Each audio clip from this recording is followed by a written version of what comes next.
I 1905 publicerede Einstein sin specielle relativitetsteori, som fuldstændig ændrede vores opfattelse af tid og rum. Før i tiden var rum og tid blevet set som absolutte størrelser. En meter har altid været en meter lang, og et sekund har altid taget et sekund. Men sådan hænger virkeligheden ikke helt sammen. Det viser sig nemlig, at der sker mærkelige ting, når man nærmer sig lysets hastighed. Einsteins teori er selvfølgelig lidt matematisk kringlet, men vi skal se, at vi faktisk godt kan forstå nogle af teoriens konsekvenser, bare med et par simple antagelser og lidt fantasi. Det første vi skal gøre er at acceptere Einsteins postulat, som hele teorien er bygget på. Det siger, at i det tomme rum udbreder lyset sig retlinet med hastigheden c i enhver retning i hvert initialsystem. Det betyder, at lyset altid bevæger sig med denne bestemte hastighed c, ligegyldigt hvordan lyskilden bevæger sig, eller hvordan du bevæger dig i forhold til kilden. Det er ikke, hvad vi er vant til. Forestil dig, at du er i en båd, som bevæger sig med 60 km i timen, og du så kaster en bold med 20 km i timen i samme retning, som båden bevæger sig. Hvis du vil finde ud af, hvor hurtigt bolden bevæger sig i forhold til bredden, skal du lægge de to hastigheder sammen. 60 plus 20, bolden bevæger sig altså med 80 km i timen i forhold til bredden. Men sådan forholder det sig ikke med lys.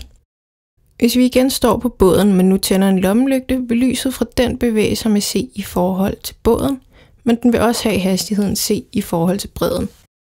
Med lys kan vi altså ikke bare lægge hastighederne sammen. Det bevæger sig altid med c i forhold til iagttageren. Bare ud fra denne antagelse skal vi nu se, at vores ellers så fastlåste begreber som samtidighed, rum og tid går i stykker. Vi skal også lige bruge lidt fantasi og forestille os, at vi næsten kan bevæge os med lysets hastighed. To begivenheder siges at være samtidige, hvis et lyssignal, der udsendes fra begivenhederne, når de sker, rammer en iagttager, der står midt imellem begivenhederne på samme tid.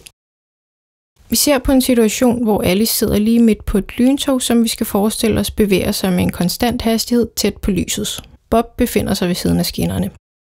Mens toget passerer Bob, slår to lyn ned. Et i togets forende og et i bagenden. Lynene laver mærker på både skinner og tog. Lyset fra de to lyn rammer Bob samtidig, og da han bagefter måler, at han stod præcis midt imellem mærkerne på skinnerne, konkluderer han, at lynene slår ned samtidig. Men situationen ser anderledes ud for Alice. Hun bevæger sig nemlig mod lysglimtet fra forenden, og det vil sige, at lyset derfra skal bevæge sig kortere end lyset fra bagenden. Derfor ser hun først lyset fra forenden, og derefter lyset fra bagenden. Men da Alice også måler, at hun sidder lige midt imellem mærkerne på toget, og hun samtidig ved, at lyset altid bevæger sig med c i forhold til hende, konkluderer hun, at lynet i forenden slår ned før det i bagenden. Samtidighed er altså blevet en relativ ting. Men da Alice og Bob senere står sammen ved skinnerne, er det ikke det eneste, de er uenige om. Længden af toget har de også forskellige meninger om. Bob mener, at toget må være lige så langt, som der er mellem mærkerne på skinnerne, da lynet jo slår ned samtidig. Men Alice mener, at toget må være længere, da det forreste mærke blev lavet først, og så bevægede hun sig hen over det, inden det andet mærke blev lavet. Det vil sige, at ting ser kortere ud, når de bevæger sig med meget store hastigheder. Da Bob en anden dag har problemer med stigen, husker han, at ting bliver kortere, når de bevæger sig rigtig hurtigt. Problemet er bare, at du aldrig kan lave dig selv kortere. Selvom du løber med næsten lyshastighed, vil det for dig se ud, som om det er alt andet, der bevæger sig og bliver forkortet. Sådan som du ser det, står du altid selv stille, mens alt andet bevæger sig. Til sidst skal vi kigge lidt nærmere på det såkaldte Feynman-ur. Det er ikke et helt almindeligt ur. Det består af to spejle, hvor der på det nederste er monteret et blitzlys og et apparat, som kan detektere lys. Blitzen udsender lys i alle retninger. Noget af det vil ramme det øverste spejl og blive reflekteret tilbage og detekteret. Derfra bliver lyset igen reflekteret til det øverste spejl, og sådan fortsætter det. Vi kan sige, at der er gået en tidsenhed, hver gang lys rammer detektoren. Men så sætter vi uret i bevægelse, sådan at det får en konstant hastighed, som er tæt på lysets.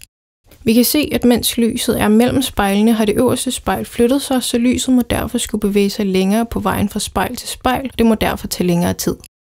Da vi har sagt, at en tidsenhed er den tid, det tager fra lyset at nå fra det nederste spejl til det øverste spejl og tilbage igen, må vi konkludere, at tiden går langsommere for ting, der bevæger sig med nær lyshastighed.